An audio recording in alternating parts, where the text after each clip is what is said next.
Vegas and Dallas go to overtime. Pretends to be shocked. What a way to end the road trip. Happy Thanksgiving, everyone. I am grateful for getting 1 point out of that game. And then, we'll get to it, but Martinez was out with a lower body injury right as we were getting fully healthy, you know? So that's, hopefully he recovers and his Lions do well tomorrow. This game, the first period was very interesting. It was back and forth, a lot of it. The ice throughout the first period was pretty bad, but the camera hole was also bad, because remember that goal that was called off because the puck had skated around the boards and it knocked off the camera lens onto the ice from the camera hole, and it was a goal right after disallowed, and then Vegas scored again right after that. Well, William Karlsson's stick goes straight through the camera hole.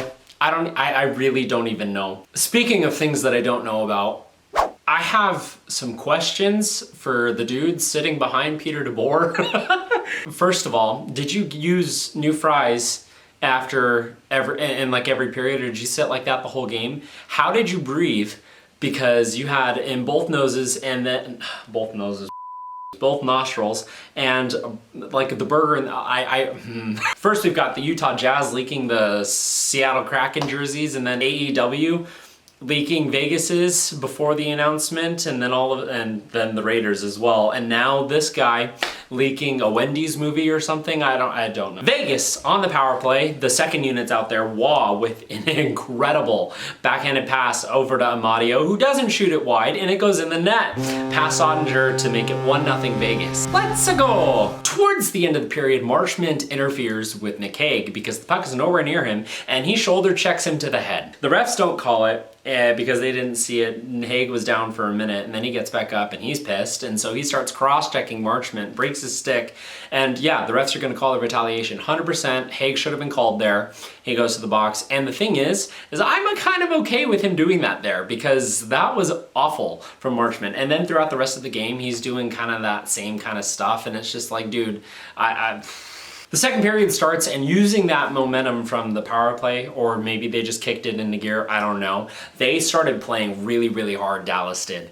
They forechecked. Their forecheck all game was super relentless, and they kept suppressing Vegas's offense. Vegas could not get any shots on goal, really. They had over 25. Anyway, most of Vegas' shots were like out and from the point and from the sides, and it just didn't work. They did a really good job helping out Otter in that, and so did Vegas defensively throughout the game. They played really, really well, but Hill had to make incredible saves. That second period, Dallas dominated the first 10 minutes, and then Vegas fought back a little bit in the second half, and they were trading chances back and forth, you know? Who knew a 1-0 goal was such an uphill battle? Petro had a wide open net to shoot at, and Sagan gets a stick on it to prevent the shot from happening, and so good defensive play from him. And on the other end of the ice, White Cloud streams in defensively and is able to dive and get his stick on it. Oh, victory Flamingo. Gets his stick on the puck, knocking it off, and it's good shot, chance breaking up from the defenseman and Sagan. But Vegas, with a minute left to go, make the worst line change of the season, and it leads to a 3-on-2 the other way, with a beautiful pass to Robertson, who then passes it great to Pavelski, who then passes it great into Hintz, and he's all alone, and he buries it with a perfect shot.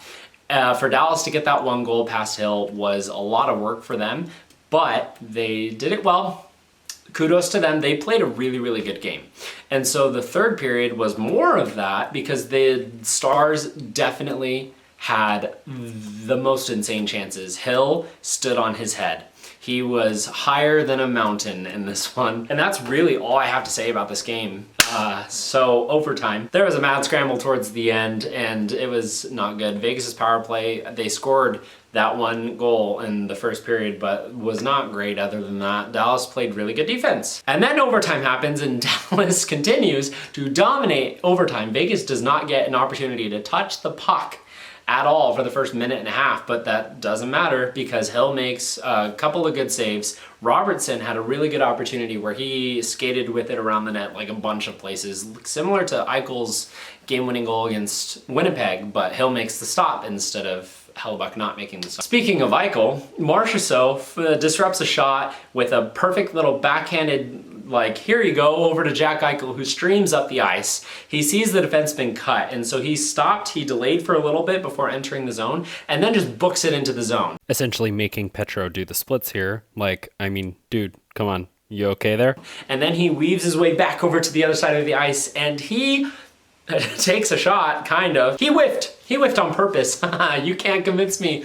You can't prove me wrong. He whiffed on purpose so that he could get the puck around the defender, lose the puck in that process, get it back while Otter is down so that he could just snipe it. It went down, so, you know, he could have lifted the puck and it bent over Otter, but hey, Vegas with the win. Jack Eichel OTGWG to score Vegas 2 points in this game when they were lucky to get 1. This road trip, not great. Offensively, we gave it all against Montreal, and that's pretty much it. Coming out of this game with 2 points and overall 5 points in 5 games is not great for the defending Stanley Cup champions that were 11-2-1 entering this road trip, but 12-2-1, I don't know. I am thankful for that. Jack Eichel, oh man, it's Vegas Golden Knight.